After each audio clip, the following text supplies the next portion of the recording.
Mustafa fans. جب کوئی شخص فوت ہو جائے تو صدمہ تو ہوتا ہے، اس کا تو انکار نہیں ہے، لیکن کچھ لوگ اس طرح سے بین کر رہے ہوتے ہیں، اس طرح سے چیخ و پکار کر رہے ہوتے ہیں کہ ان کی زبان پر ناشکری کے کلمات کیا کفریہ کلمات ہوتے ہیں۔ جوان میت ہو گئی تو خاتون بین کر رہی ہے، ربا تینوں ترس نہ آیا، ربا اس کے چھوٹے چھوٹے بچے تھے تجھے رحم نہ آیا، تو کیا خدا بے رحم ہے؟ آقا کریم علیہ السلام نے ارشاد فرمایا، ذرا سنیے، لیس منا من لطم الخدود وشق الجیوب ودعا بدعوی الجاہلیہ، یا لیس منا من ضرب الخدود وشق الجیوب ودعا بدعوی الجاہلیہ، مختلف کلمات سے یہ حدیث ہے۔ جس نے منہ پر تماچے مارے، گریبان پھاڑا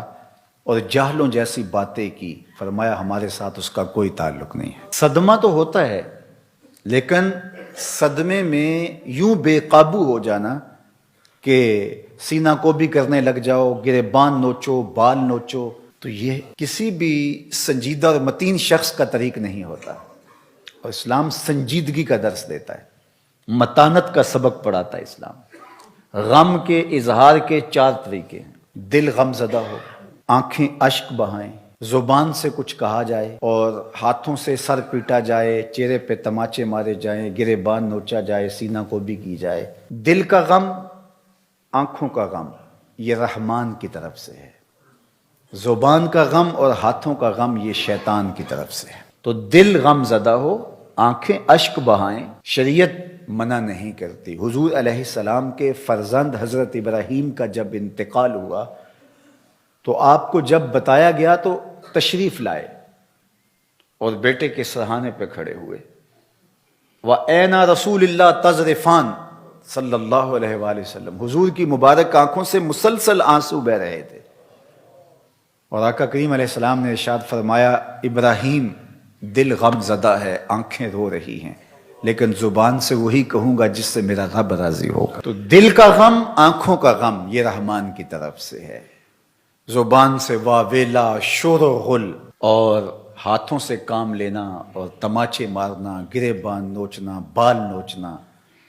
یہ شیطان کی طرف سے۔ حضرت ابو موسیٰ رضی اللہ تعالی عنہ جب بیمار ہوئے تو آخری لمحات تھے ان کے، تو ان کی زوجہ محترمہ ان کو سنبھالے ہوئے تھی، حتیٰ کہ حضرت ابو موسیٰ کا سر ان کی بیوی کی آغوش میں تھا، گود میں تھا۔ تو جب شوہر ہاتھوں سے نکلتا جا رہا تھا اور نبض کمزور پڑنے لگی، تو حضرت ابو موسیٰ کی بیوی نے چیخ ماری، تو حضرت ابو موسیٰ نے اس حالت میں ہی اپنی بیوی کی طرف غور سے دیکھا اور کہا، تو نے وہ سنا نہیں جو میرے حضور نے فرمایا تھا؟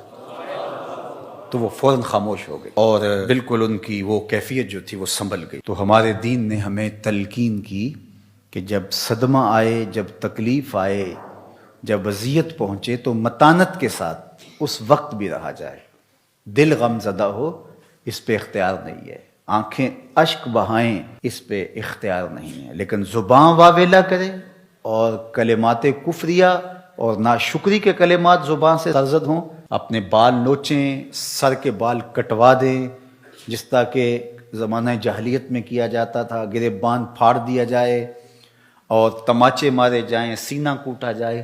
تو یہ ہمارا دین ہمیں اس سے منع کرتا ہے، اس سے روکتا ہے، اور ایسا کرنے والوں کے لیے اتنی سخت وعید فرمائی کہ وہ ہمارے سے ہے ہی نہیں، اس کا ہمارے سے تعلق ہی نہیں ہے۔ ظفر اسے آدمی نہ جانیے، چاہے جتنا بھی ہو صاحب فہم و ذکا، جسے عیش میں یاد خدا نہ رہی، جسے تیش میں خوف خدا نہ رہا۔ خوشی کا موقع ہو تو پھول نہ جائے کہ شریعت کا اس وقت بھی پاس نہ رہے، بیٹے کی شادی ہے، عقیقہ ہے، ولیمہ ہے، کوئی عہدہ منصب مل گیا ہے، الیکشن جیت گیا ہے، تو شریعت کا پاس ہی نہیں ہے، جو کچھ ہو رہا ہے، جی بیٹا خوشی کا موقع ہے، مسرتوں کا ہجوم ہے، جو مرضی کرے، اور دوسری جانب غم آئے تو زبان سے ناشکری کے کلمات۔ تو سنجیدگی، متانت اور درمیانہ راستہ ہمارے دین نے ہمیں بتایا ہے۔